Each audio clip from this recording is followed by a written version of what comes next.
A lot has happened recently. Let's go over some of it.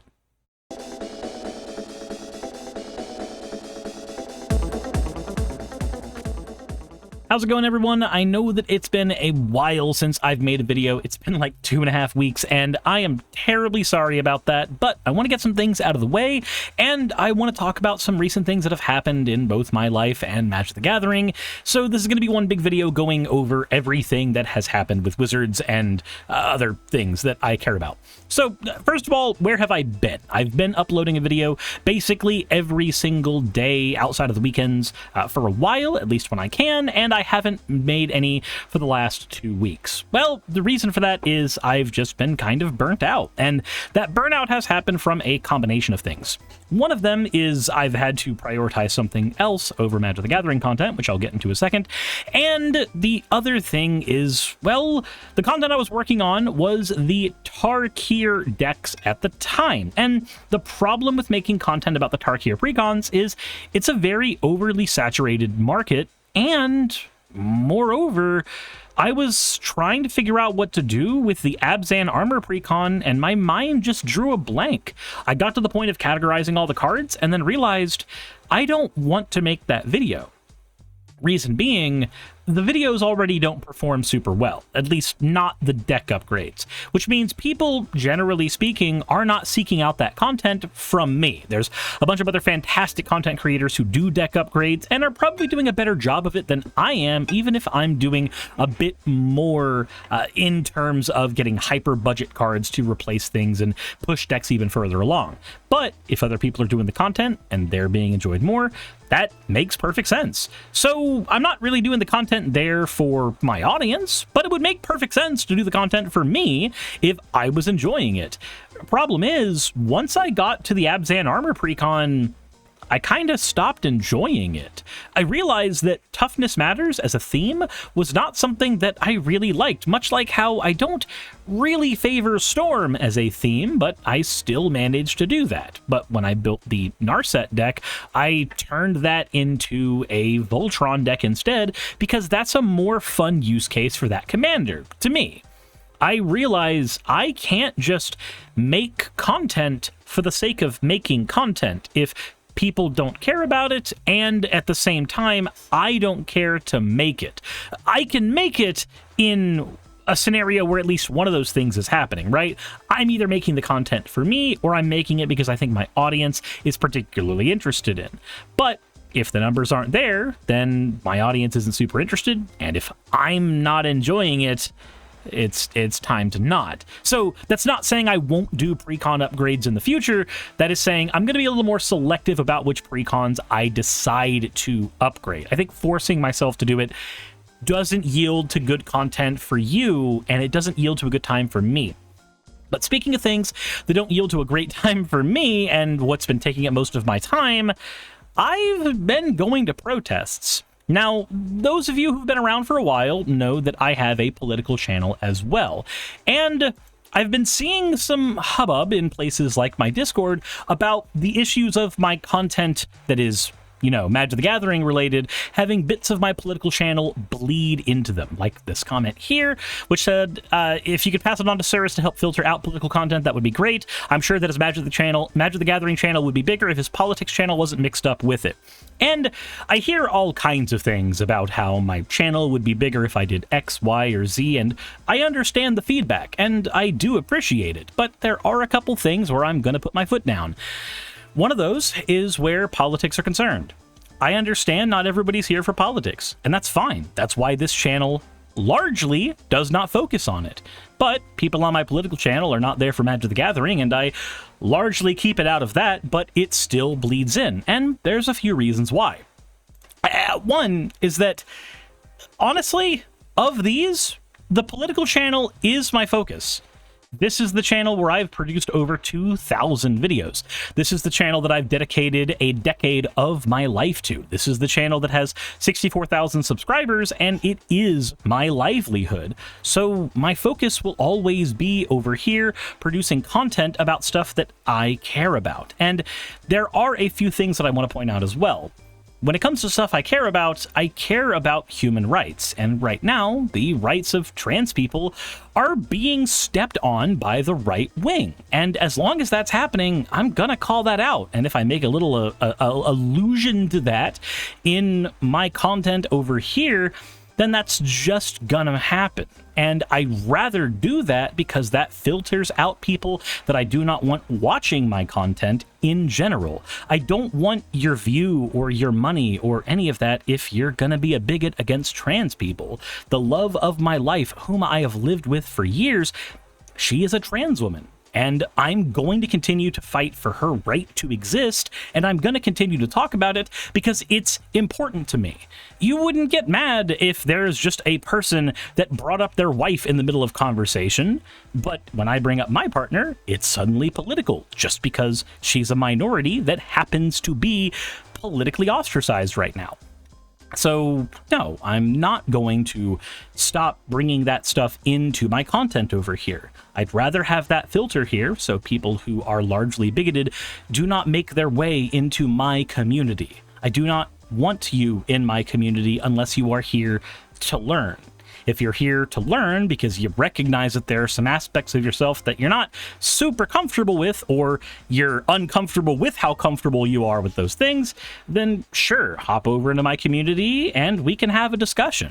But if you're going to come into my community and start talking about chemical castrations and stuff, then we're going to have more uncivil words at that point. And to show you that I am serious about this stuff, here is a picture from the Associated Press at the town hall that Marjorie Taylor Greene was having, and I was at the protest, and I got caught in a bunch of those pictures. Although, you know, it is funny that this is me with my gimbal trying to get a bunch of settings fixed on my phone because I was live streaming the protest. So I don't know. Not the most flattering of pictures, but I'm also not the most flattering of pictures guy in the first place. That all said, this is a thing I'm serious about. This is a thing that I think is important. And by and large, it's not that my Magic the Gathering content has a little bleed over from my political content. It's that my political content takes priority, and there are certain lines in the sand that I am more than willing to draw. And one of those lines in the sand are, do you support my partner's right to exist? Because if no, then you can stay well the fuck on your line, way the fuck over there. And I think that's a reasonable position to have. You would not, for instance, if you were a white guy dating a black woman, you would not be super jived if your parents just started calling her the N-word over and over again. Likewise, I'm not super jived when similar things happen where my partner is concerned. So, since we've got that out of the way, and that's one of the reasons I've not been able to dedicate a lot of time to the Magic the Gathering channel, let's talk about some of the things that happened while I was gone, because there are a few of them. The big thing that everybody is angry about right now is the Secret Lair Everyone's Invited deck list. And it's not the list that people are freaking out about. People are generally happy with a Morphon the Boundless deck with a whole bunch of Fae, Fairy inspired artwork. This Maskwood Nexus looks beautiful, and I would love to pick it up for when I rebuild Disa. But all things considered, there is an issue, and that is that this precon costs $200. $200. And I'm trying to figure out who that's for. Everybody's made the joke already about the fact that this is a deck that says everyone's invited, but if you're a whale, you're the one who's really invited and everybody else is just there to watch you buy the expensive cardboard. Magic the Gathering is already a luxury hobby, but it was a luxury hobby when boxes were $70. It was a luxury hobby when precons jumped from $35 to $40. It's been a luxury hobby for a while. So I don't think that you need to be padding out that luxury hobbiness by increasing the price of these decks even more. The community as a whole complained when your precon prices for the Secret Lair precons jumped from $100 with the Heads I Win Tails You Lose deck to $150 with Q to Brute. But now that we're going from the Angels and the 20 Ways to Win precon prices of $150 to $200 for the next precon price, the writing is on the wall.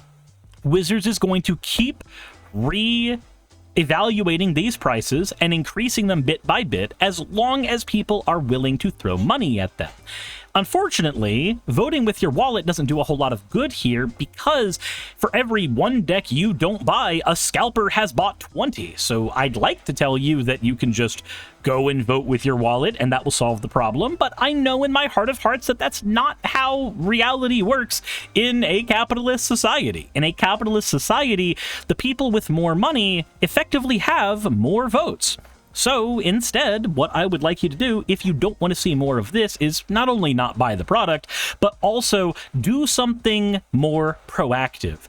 Get in contact with Wizards of the Coast support. Get in contact with Hasbro support. Let your disdain for this kind of crap be known to the people who have direct influence on whether this kind of crap flies. That does not mean harass Mark Rosewater. That does not mean harass Gavin Verhey. And that does not mean start getting in contact with every member of Wizards that you know. That means specifically get in contact with the ones that actually are in charge of these decisions. You can do so in a lot of ways. Now, Blue Sky and Twitter are one great way of doing so because you can just at Wizards of the Coast and their social media is going to at least be seeing a lot of that backlash, but there are some other ways as well. Now, if you look on the Secret Lair website, there is an area, secretlair-support.wizards.com, where you can actually submit a request and let Wizards know that you are not a fan of how they are handling Secret Lair. You're not a fan of the price increases. And it also, you might want to add on to this, that it's a very tone-deaf thing for Wizards to do. Wizards of the Coast, by and large, is a company that produces a game that many people are playing as an escape from the terrors of reality around them. And as of right now, the amount of money that is available in everybody's pockets as, liquid spendable income has been going down and down and down, and it's not been increasing. And you can blame a billion things for that. Tariffs, capitalism, the basic fact that minimum wage has not gone up in a long time. You can blame all kinds of things, but at the end of the day, you can't hit a giant issue like money with a shotgun and hope every pellet is going to hit what you need to hit. Right now, if you are not happy with this specific thing, submit a feedback request, let Wizards of the Coast know you are not happy with this, and give all the reasons. You're lower income, or you have plenty of income, but you don't want to have to prioritize between this and your house payment that went up by $300 this year. You should let your voice be heard. And if you are doing this, please also make sure not to harass anybody at Wizards. Let them know your opinion, be firm about it, but don't be an asshole. Don't swear somebody out. Don't give them a death threat. Don't say anything disparaging about them. Don't bring up whatever random dumb thing you think is the actual cause. Point out to them that you are not happy with this price increase. And not only will you not be buying, but you are going to be telling your friends not to buy. You are going to be spreading it around to people that they should not be buying these things. You cannot win simply by voting with your wallet, because your wallet is not enough. But we can change the way Wizards is doing this if we, as a community, band together. One whale may be able to outspend 10 of you, but he can't outspend 100 of you. He can't outspend 1,000 of you. And those numbers will add up. But if you want stuff like this to change, you need to actually get up out of your chair, or in this case, be in your chair and go to a different website, and actually do something. I love this community, and I love this game, but I don't want to see it basically thrown into a blender to see how much green vomit can come out the bottom just because somebody is incredibly greedy for all of the green that can be taken out of this game. I understand that players like buying this game. I like buying cards from this game. I love having a Magic the Gathering collection and building lots of decks, but I want to continue to be able to love those things, and I want to continue to be able to advocate for playing those things, for the community involvement and everything good that comes with being part of a group of players playing Magic. I don't want every other week to be some kind of thing that Wizards does. That means that I can't even advocate for the company that makes the game that I love so much. For the time being, though, it would be a good idea if you only spent money on singles and not on sealed product and not on overpriced secret layers, especially with Final Fantasy coming out. Don't pick up any sealed product for that. It's overpriced. Communicate to Wizards that you do not want to do that. Buy the product as singles to support your local game store, but don't let Wizards see that you are spending a crap ton of money, and let your friends know that's what you're doing as well, and let Wizards of the Coast know that you are not happy with their business practices. Again, voting with your wallet does not work on its own. You need a lot of wallets, and therefore a lot of voices, and therefore a community-led effort. That all said, there is something positive that happened in all this that I am happy to note, and that is a couple of changes to the bracket system for Magic the Gathering's Commander format. I am a huge fan of the bracket system. I think that it had a lot of issues in its original run. A couple of those were the fact that it wasn't super clear in the original way it was written, and also the Game Changers list was not big enough. It didn't have all of the different signpost cards that we really needed to be looking at, and there are still some issues with it right now, like how certain things like few tutors and mass land denial are vague. To me, mass land denial is anything that blows up more than one land, or anything that denies more than one land be utilized. So Blood Moon is mass land denial, but also copying a spell that blows up multiple lands, or running a Lord Windgrace deck that only has the purpose of spawning out Demolition Field and blowing up land after land after land, or even playing a mutate deck with the Sawtooth mutate card that can blow up lands and mutating on it repeatedly to cuck lands away. That kind of stuff is mass land denial to me, and it is not something that creates a fun game for everybody at the table, generally speaking. But that definition may not be the same for you or your friends. So I do think some things like this do need to be clarified, especially the few tutors bit. To me, few tutors is anything over one, and even one I'm not a big fan of using, generally speaking. I don't run things like Soul Ring and tutors in my decks because while my decks are all within the level 3 and level 4 brackets, they are all very, very powerful and they are trying to win the game. They are not quite CEDH decks, and I don't want to win because I just happen to draw the perfect card on turn 1 to put me 2 turns ahead of everybody else. Not the kind of gameplay that I personally enjoy. So, that all said, what is being done to fix a lot of this? Well, Gavin does note in here that the intent of your deck build is more important than what game changers and what specific things are in there. And I'm very happy about that. He notes that while there are guidelines to keep in mind when deck building, like no game changers in Exhibition or Core, no MLD in anything higher than the upgraded brackets, the bracket system is emphatically not just put your deck into a calculator and get assigned a rank and be able to play. He says, I deeply appreciate the tools and websites like Moxfield and Architect that have done this, but he wants to stress that any estimate is just an estimate. It's on you to use what you know to label your deck correctly. I can easily build a deck that technically meets all the rules of Bracket 2 and plays at the power level of Bracket 4, and I'm sure many of you can too. Yet for me, this would be a deck like my AC deck or my Savra deck. These are decks that, outside of the couple of game changers that are in them, do not run fast mana, do not run tutors, do not run any of this stuff, but they are most certainly Bracket 4 decks. They are not CEDH decks, but they are capable of pub stomping in any environment, and that is what they are built to do. That is the intent of those decks. They are decks that are built to win, not win in a specific quirky way. They are built to beat you. They are Bracket 4 decks, hands down, even though they look like Bracket 2 and 3 decks. He says you can always bracket decks up, meaning you can note that your deck meets the description of a core deck, but it is actually an upgraded deck, so you should bracket it to 3. If you make a fully trick-out Goblin deck, but you take out the game changers, it's probably still not a core deck, despite technically meeting the deck building rules. And this is clarification that I really, really like, because a lot of people were doing things like, say, taking a CEDH Yuriko deck and taking out the fast mana and taking out a lot of the tutors, and then saying, aha, see, now my deck is a bracket 2 deck or a bracket 3 deck, and it's not. That's a bracket 4 deck. It can't compete in CEDH because you've taken out the things that are required to make it a CEDH deck, but you are still playing a deck that will win and shut us all out on turn 4 or 5, a couple turns later than what CEDH wants to do, and that is still far faster and far more efficient than what most people are doing when they're building a deck or they're bringing a barely modified precon to a casual table. So I am happy to see these clarifications there. There's also been a few changes to the Game Changers list that I am very, very happy about, and let's get into those.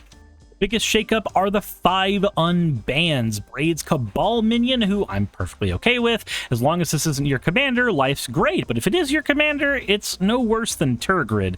Gifts Ungiven is another fantastic unban. It is a incredibly powerful combo piece that I'm used to seeing in Modern. I'm interested to see what people are going to do with this in, say, CEDH, and now that it's put in as a game changer as well, I doubt I'm going to have to deal with this at lower level tables. Panoptic Mirror is one that I'm a little iffy on. It's souped up Isochron Scepter, and I really don't know if I want to see this in my games, but I'm fairly certain that as long as people relegate this to bracket 4, it's not going to be the worst thing in the world. Sway of the Stars is another one that I'm kind of iffy on. I don't like that this exists as a card in Commander, but the reason it was banned originally was to be a signpost, to say that cards like Sway of the Stars are not what the Rules Committee wanted in Commander. And Sway of the Stars being put on the Game Changers list communicates the same idea, at least as far as I'm concerned. So hopefully this will not be a thing that we have to see in too many games, because this is just a game extender in most situations. I'm not super big on seeing it here, but I mean, Karn Liberated is allowed in Commander, so it's not like it's much worse than it, other than the fact that it has a higher casting cost, but doesn't require you to have a doubling season out to use. Then we have Coalition Victory, which is something that people have been clamoring for years, and I am not super keen on this card being in Commander at all. I'm happy that people are going to be able to get to play with it, but like, if somebody wins with a Coalition Victory, I'm not going to be super thrilled. And the reason is, since Coalition Victory was banned, we have had the Triomes come out. We have had several new dual lands that are typed come out. And we have had things like Leyline of the Guild Pact and a ton of new 5-mana commanders come out. The environment where Coalition Victory was not okay has only had its power level increase, and the ability to make Coalition Victory do the thing has become easier and easier as time has gone on. Not only can we shred its mana cost down with things that lower the cost of instants and sorceries, but we even have cards that can transform all of those different color pips into Phyrexian mana to lower its cost down even further. And getting to the amount of mana to cast Coalition Victory is easy as hell. This is something that any dragon deck has already done 12 times over. So if I see this at my table, I'm not going to be super thrilled because I do not like games that end out of nowhere, where there was no way to really assume that this was a win condition that we needed to be working on countering. And again, it's win condition that is done simply by having your commander out and a basic ass land base. Getting all the different land types is supremely easy, even at a tight budget. But something that I am happy about is the changes to the Game Changers that have happened. So not only were a couple cards like Trouble in Pairs taken off the Game Changers list, which I think is perfectly fine, Trouble in Pairs and Trinisphere only really existed to make sure that people who were playing cards that are not fun in brackets 2 and 3 were kept in check, and having these basically just taken off the list is fine by me. I would have rather Trouble in Pairs stay as a game changer, but at the end of the day, it is a card that is not supremely difficult to play around as long as you are not making super greedy plays. And it comes down a few turns after something like Esper Sentinel, which is not considered a game changer. So all things considered, I get it. But the thing that I am excited about is the new things that have been put on the Game Changers list. Narset Parter of Veils, which stops a lot of problematic strategies, but also can stop bare bones decks from doing anything. A Narset Parter of Veils stops you from casting a Night's Whisper just as much as it stops a wheel deck from going crazy with a Nekasar. So I'm happy to see Narset on this list, because the decks that it harms are the decks that are only going to be playing at the high level with those Game Changers anyway, and, well, the decks that it shouldn't be aimed at, like decks that are using things like Read the Bones and Night's Whisper as their primary draw, are decks that are better off in bracket 2 and lower levels of bracket 3, where Narset ideally should not see much play anymore.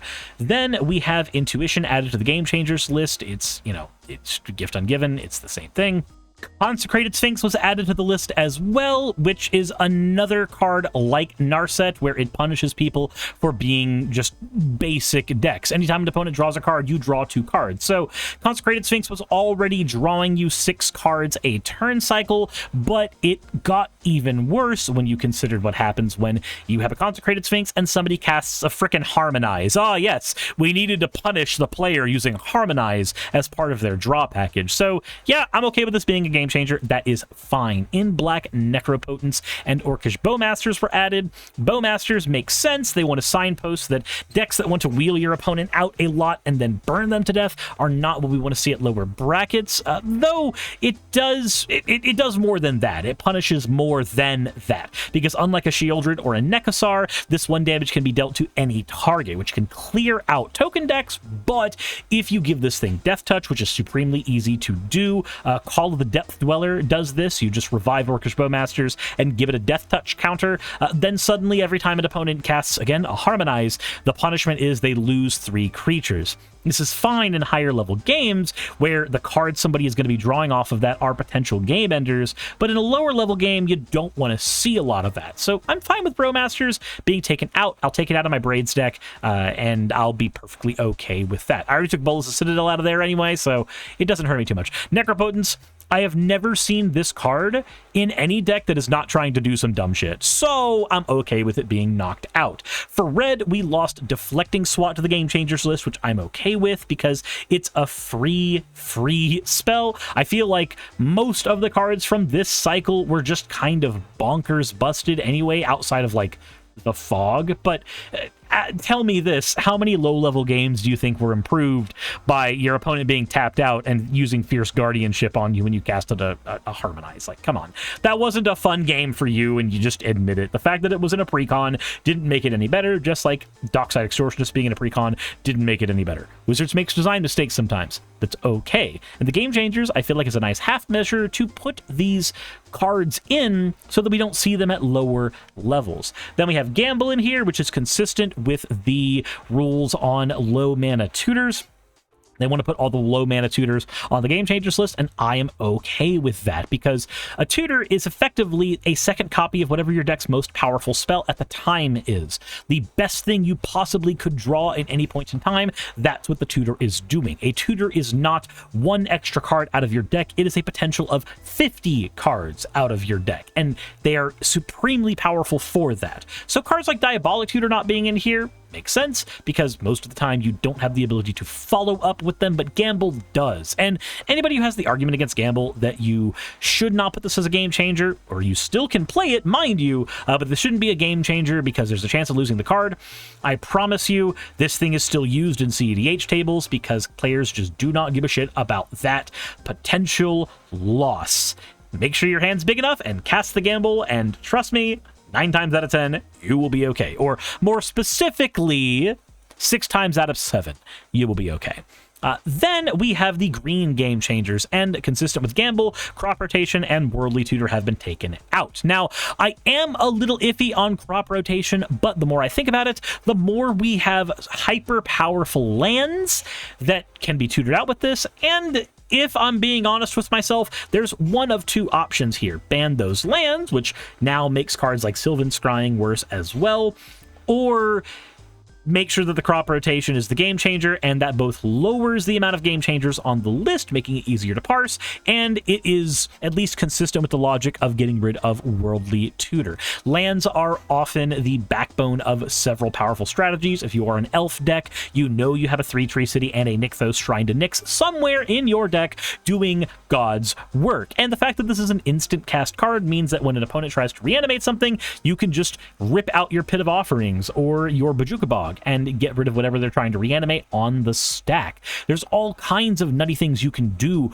with a crop rotation at instant speed if you are willing to build your deck in a way that lets it utilize it, because the card comes onto the battlefield untapped. So there's all kinds of ways you can utilize this if you are willing to do so. Hell, a fun move that I have done with a crop rotation is in a Sultai deck going, hey, I know you're trying to hit me, but my Spelunking is out because I'm a lands-based deck. Let me go ahead and crop rotate one of my lands out, rip out a Port of Karfell, drop it down, crack the Port of Karfell, summon a Sepulchre Primordial out of my grave on your turn, and then take your best creature out of your graveyard, both stopping your reanimation and also giving me a nice plump field on your turn. Like, stuff like that is fun as hell, and I'm okay with that kind of stuff being relegated to higher power games. Remember, being a game changer does not mean the card's banned. It just means the card is a little stronger than other things in the game.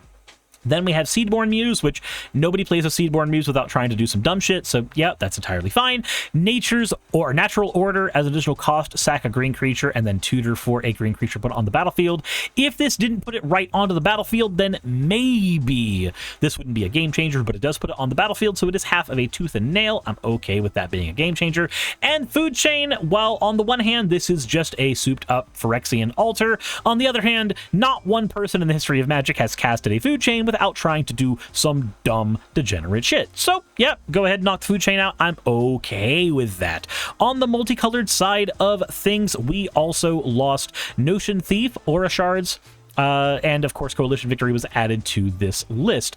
I'm okay with Aura Shards being here on the Game Changers list. I've never played a deck with an Aura Shards that did not just become supremely oppressive. If the Aura Shards did not say May, this would be fine, because then players could just not play cards for a couple turns, and then suddenly the Aura Shards would have to kill itself. But we don't live in that world, so yep, Game Changer it is. And Notion Thief, this is in the same vein of Narset Parter of Veils. Anybody that plays Narset and then wheels an opponent, anybody that plays Notion Thief and then wheels an opponent, you know who you are. You've had your fun already. This is now relegated to higher power games, and that's okay, and you should be okay with that. Then a couple lands made their way onto the Game Changers list as well. Field of the Dead, which, yeah, I'm okay with that. I took it out of my Taval deck as soon as the announcement was made, because I don't want Taval to be that high power of a deck.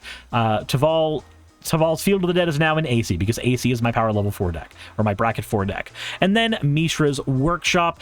Add 3 colorless mana to your mana pool. It can only be used to cast artifacts. Oh no, there's like a billion busted artifacts in Magic the Gathering. I promise you'll find broken things to do with this. It's okay for this to be relegated to a higher level of play. Also, at $2,000, you're not playing this in your upgraded precon anyway, I promise you. Now, Gavin did note the exact reason why every card on this list was taken out. Humility, I didn't talk about this. Oh, right, there were 2 other cards I forgot to talk about. I am so silly, but Teferi's Protection and Humility were also on this list, on the chopping block. And the reason for Teferi's Protection is, yeah, it's a defensive spell, but it is the strongest defensive spell in Magic the Gathering. And then Humility just disables everybody from playing Magic the Gathering at all. Most decks are creature-based decks. That's not the kind of thing that Commander wants to encourage when it comes to problematic cards. And there's other versions of the Humility effect that require you to do more in order to get the same level of power out of them. So it's okay for these to be game changers. Ultimately, I am happy with the Game Changers list, even if I am a little iffy on some of the unbans, but that was by far one of the biggest things that happened in the last couple weeks that I was super happy about. I'm very excited when a game designer looks at their game and starts curating cards out of the game because the cards are unhealthy for the format that they're playing in. That's a thing that I wish Wizards was a little more proactive on, because I played in Modern when Nadu was a deck, and there was nothing enjoyable about that environment, I promise you. So, ultimately, I am happy with this change. The things that Wizards is doing that I'm not happy about are all financial related. The things that I am happy about are how they're handling the Commander format. And I've also given you guys the updates on what's been going on in my life and why. So hopefully this catches us up where we are and we can get back to doing some budget deck builds. I've got some stuff that is in the pipeline that I'll be able to get out in a couple days, and I've got a deck upgrade for a patron of mine who has a Savra deck that he is wanting me to work on. So hopefully these are things that you will enjoy watching. Maybe. Hopefully. We'll see. That all said, let me know what you think in the comment section below. Hit the like button if you haven't already. And as always, everybody, insert end video tagline here. Hey, just wanted to give a quick thank you to all of my wonderful patrons who help keep me afloat and help keep this channel going. YouTube and Twitch are wonderful platforms, but at the end of the day, stability is not one of their strong suits. If you want to support my channel, then obviously Patreon is one of the best ways of doing that. Link is in the description. But I do want to personally thank everybody who has contributed to the channel. Those people would be Red Joker, Purple Poundini, Jemshin, Britzkrieg, Jupe the Malignant, Michael, Ravelern, Mabbity Babbity, Astral Frontier, Autumn and Angel, Nixie Chan, Mark Anthony, Victorian Alchemist, I'm not saying the last part of that, and you know that, Arcton Arclacier, Kiratorian, Dren Hadamata, Jordan M, John L, Lord Bleck, Smiling Game Master, and Fireshard. And everyone else who supports my channel and lets me do what I do full time. This is a dream job of mine that I never believed that I would be able to take full time, and with your help, I've been able to do it. So thank you so very much for that. Thank you for watching the video. I hope you all enjoy, and I hope you all are having a wonderful time. I will see you all in the next one, hopefully.